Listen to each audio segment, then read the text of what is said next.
et on commence par Nicolas Demoulin du groupe La République En Marche.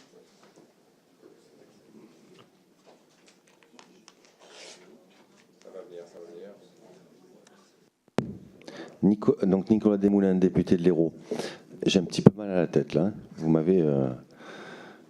Il y avait un bon débit. C'était passionnant. Ma question concerne... alors on est dans la macroéconomie. Moi je suis un petit chef d'entreprise. Donc je vais redescendre très bas. Vous avez parlé de trappe pour PME. Je comprends votre discours. Moi je vois surtout des trappes pour l'emploi.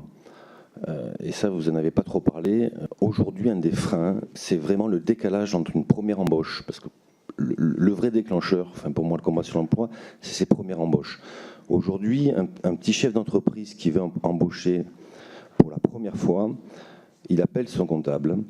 Et en gros, son comptable lui dit « Très bien, tu veux employer cette personne-là. » La première question qu'il pose, c'est « Quel âge a-t-il? Qu'est-ce qu'il a fait ?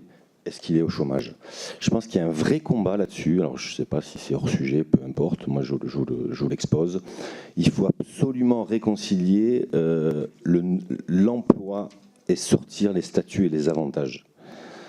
Moi, ça me paraît essentiel et remettre de l'humain. Quand on embauche un salarié, on embauche une personne.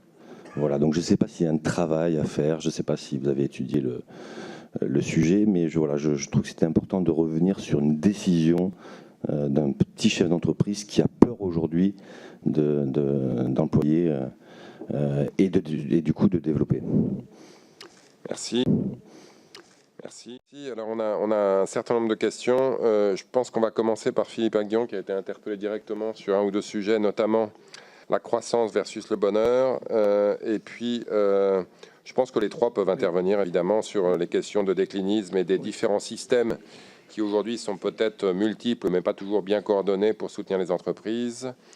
La fracture éducative, la fracture spatiale, pardon, et puis la question sur le système qui prendra sans doute plus que 2 minutes, mais aussi celle sur la formation et le coût du chômage.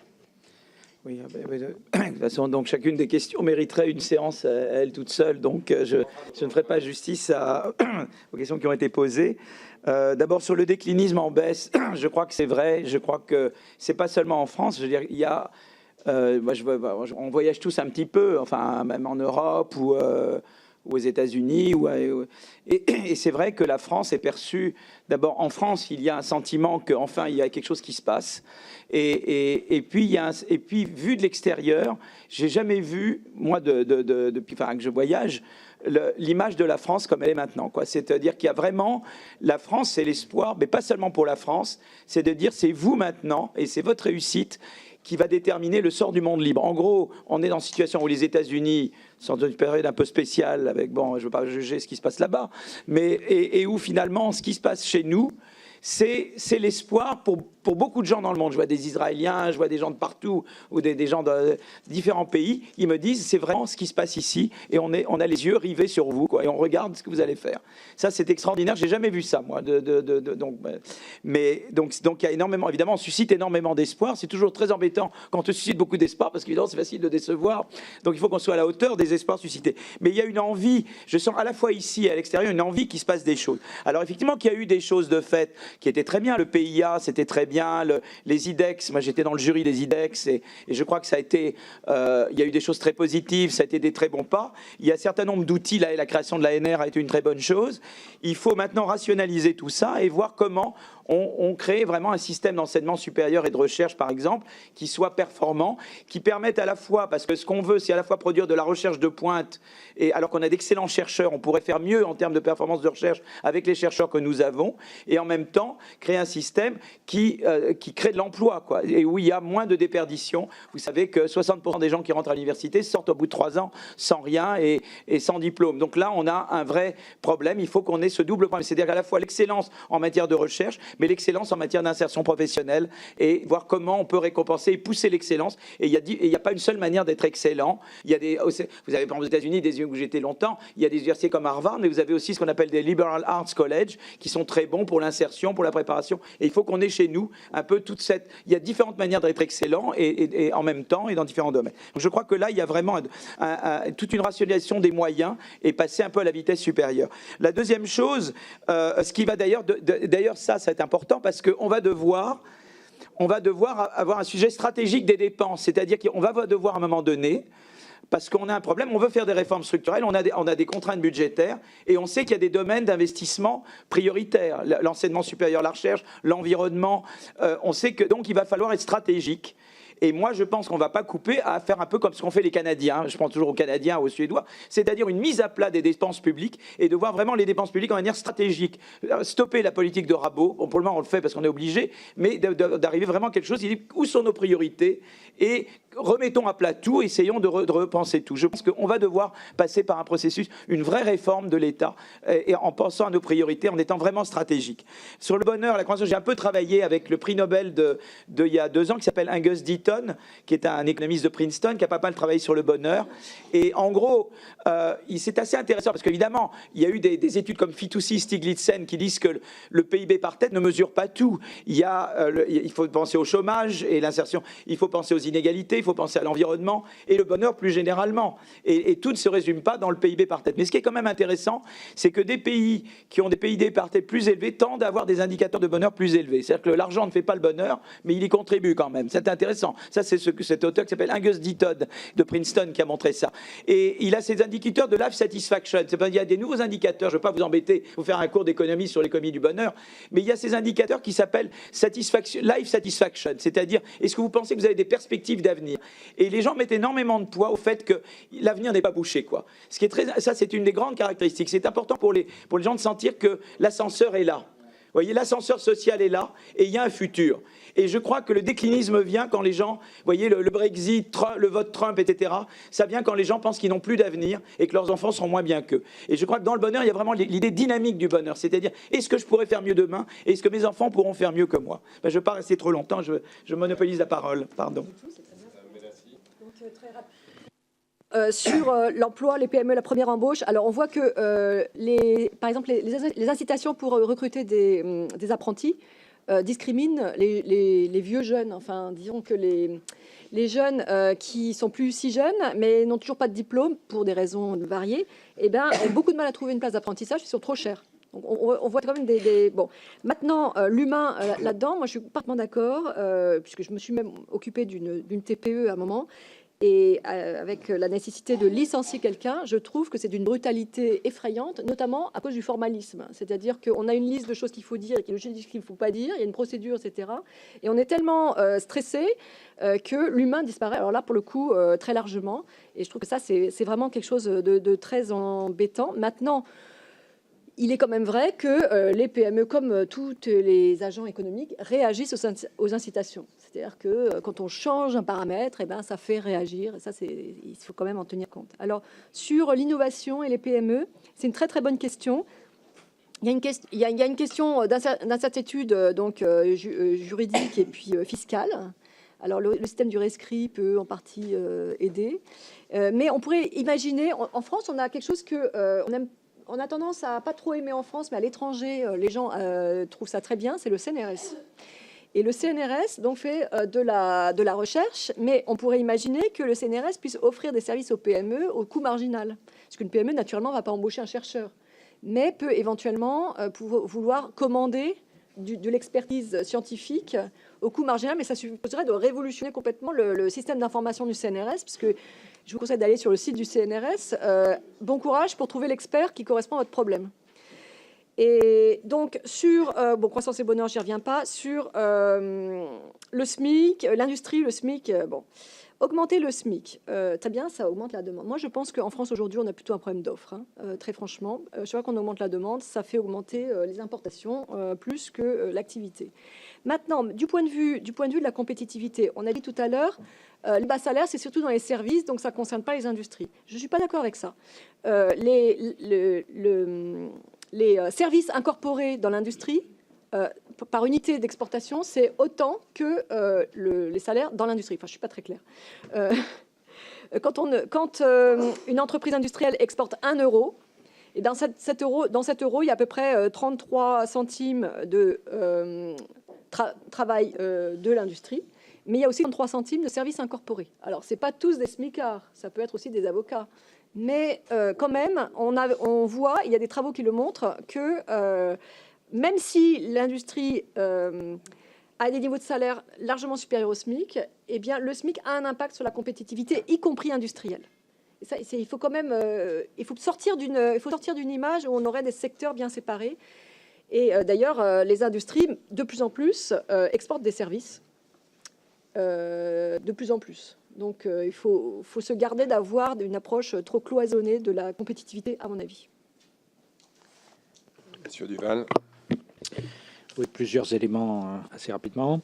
Donc sur le bonheur, oui, je crois que c'est une question importante et c'est vrai que le PIB ne résume pas toutes les affaires. Donc le rapport dont je vous ai apporté les copies du CESE, c'est un rapport qui est établi sur la base des 10 nouveaux indicateurs de richesse qui ont été décidés au cours du dernier mandat avec la loi dite SAS. Vous devez avoir d'ailleurs un rapport du gouvernement au Parlement à ce sujet à l'automne, en même temps que le débat budgétaire. Donc ça, c'est une approche qui est très importante, qui joue encore un rôle trop insuffisant dans les politiques publiques. Je suis aussi tout à fait d'accord avec ce qui vous a été dit sur le rôle en particulier de l'ascenseur social dans toutes ces questions. Simplement, j'attire votre attention sur le fait que si les Allemands ont beaucoup d'apprentissage et si ça joue un rôle très important dans l'insertion des jeunes sur le marché du travail, etc., ce qui est tout à fait juste, il y a aussi des raisons pour lesquelles ça marche en Allemagne qui sont liées à ce qui se passe après dans les entreprises. C'est-à-dire que ce n'est pas parce que vous êtes passé par l'apprentissage que vous rentrez tout en bas de l'échelle dans une entreprise et que vous y restez. C'est-à-dire qu'en Allemagne, il y a un monsieur qui s'appelle Gerhard Schröder, qui a commencé comme apprenti à vendre de la porcelaine sur les marchés, qui est devenu chancelier allemand. Vous avez un monsieur qui s'appelle Jürgen Schremm, qui a commencé comme apprenti chez Daimler et qui est devenu patron de Daimler.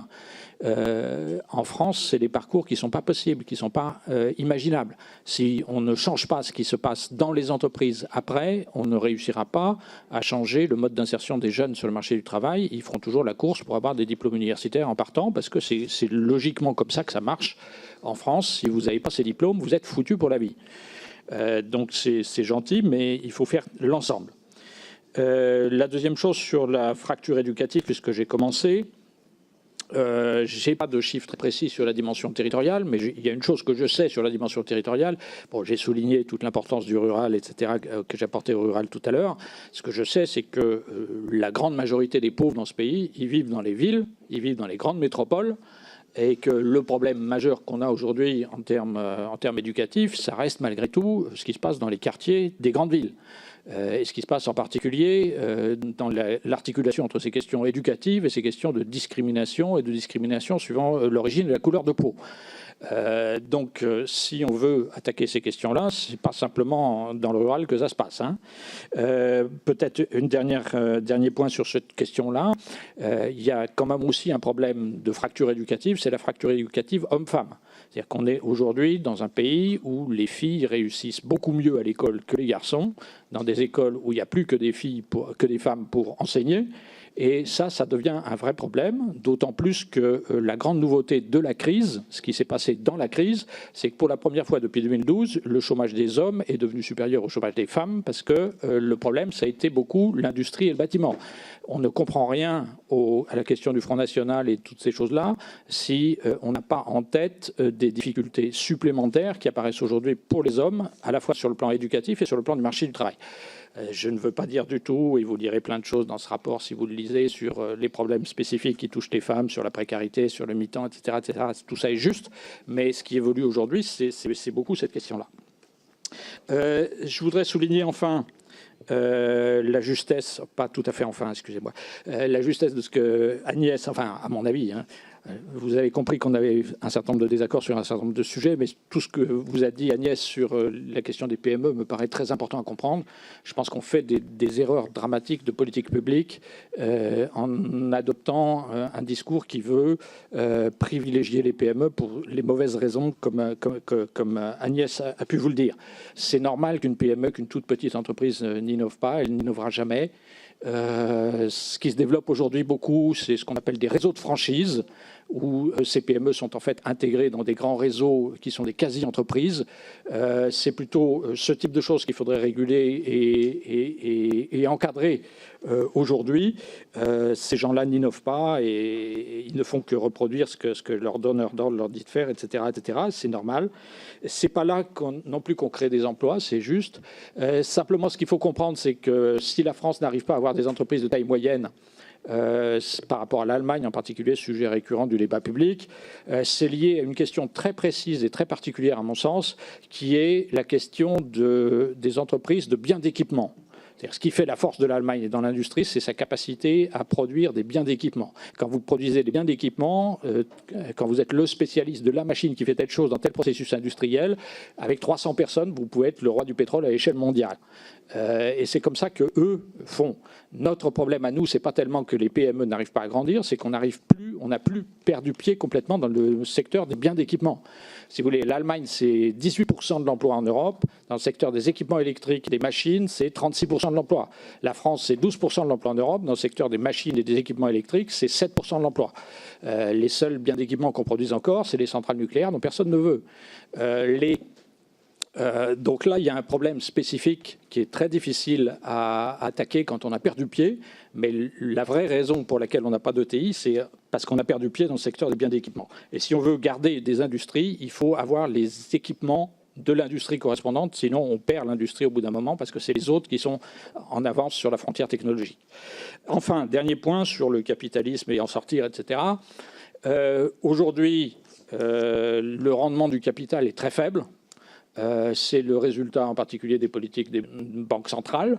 Ça joue un rôle très positif dans l'ensemble, mais en France, en tout cas, les profits des entreprises étaient descendus très bas. Je vous ai dit tout à l'heure les raisons pour lesquelles c'était comme ça. Donc, c'est pas en France l'avidité des entreprises à faire des profits qui est un problème. Par contre, il y a une chose qui est sûre, c'est que si l'industrie allemande est beaucoup plus solide que l'industrie française, c'est notamment parce que l'Allemagne est le pays développé au monde où les entreprises appartiennent le moins aux actionnaires. C'est-à-dire qu'en Allemagne, vous avez des comités d'entreprise qui ne sont pas consultés pour avis ou pour information, mais qui ont un droit de veto sur la plupart des décisions managériales importantes. Et vous avez dans les conseils d'administration une moitié de représentants des salariés à côté d'une moitié de représentants des actionnaires. Et pas des actionnaires salariés, des salariés en tant que salariés. Donc si vous voulez avoir une industrie plus solide, oui, il faut, sous cet angle-là, commencer à sortir un peu du capitalisme pour donner plus de pouvoir aux salariés dans les entreprises. Je regrette que dans les réformes qu'on envisage aujourd'hui sur le marché du travail, ce volet-là soit assez faible à ma connaissance. Voilà. Merci. Oui, bien sûr.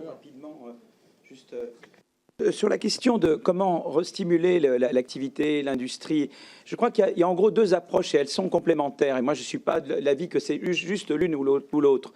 Il y a ce qu'on appelle en anglais le bottom-up, c'est-à-dire de créer des conditions en France, c'est ce que disait Agnès tout à l'heure, et ce que Guillaume disait aussi, c'est qu'en fait, il y a beaucoup de start-up maintenant en France, mais elles ne grandissent pas, les entreprises chez nous. Elles ont un certain nombre de barrières. Une partie de ces barrières sont réglementaires. Il y a des effets, il y a les seuils, il y a toute série de réglementations fiscales et marchés du travail qui empêchent les entreprises de grandir. Et l'autre, c'est le manque de financement.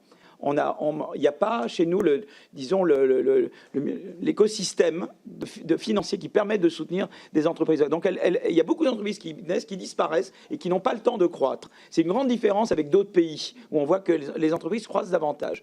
Donc je crois qu'une grande partie, beaucoup va se développer en permettant aux entreprises, en créant un environnement fiscal plus prévisible, donc en simplifiant et en changeant moins la fiscalité, en simplifiant les réglementations, en ayant un écosystème financier financiers qui permettent la croissance des entreprises. Mais il y a aussi un côté top-down. Il y a des domaines, comme par exemple les énergies renouvelables, il y a un certain nombre de domaines qui sont des domaines importants, où on peut avoir une vraie politique industrielle. Mais ça doit être une politique industrielle qui ne soit pas comme avant, où on faisait les grands champions nationaux et on mettait tout sur les champions, et eux ensuite avaient leurs sous-traitants. C'est une politique qui dit, voilà, dans chaque secteur, il y a des grandes et des petites entreprises. Il ne faut pas favoriser les uns contre les autres. Et il faut aussi permettre aux entrants de venir. Il ne faut pas que la politique industrielle devienne une manière de créer des barrières à l'entrée de nouveaux entrants potentiels dans l'industrie. C'est un peu la doctrine Juncker maintenant. Et donc c'est vraiment l'idée de renouveler. C'est-à-dire qu'on pense aussi qu'il y a une espèce de top-down, mais c'est un top-down qui est compatible avec la concurrence, avec l'entrée, avec la croissance des entreprises. C'est vraiment une nouvelle philosophie de la politique industrielle. Voilà. Mais ça, on peut en parler. Je ne vais pas monopoliser la parole là-dessus. Alors, on va... De nouveaux entrants potentiels dans l'industrie. C'est un peu la doctrine Juncker maintenant. Et donc, c'est vraiment l'idée de renouveler. C'est-à-dire qu'on pense aussi qu'il y a une espèce de top-down, mais c'est un top-down qui est compatible avec la concurrence, avec l'entrée, avec la croissance des entreprises. C'est vraiment une nouvelle philosophie de la politique industrielle. Voilà. Mais ça, on peut en parler. Je ne vais pas monopoliser la parole là-dessus. Alors, on va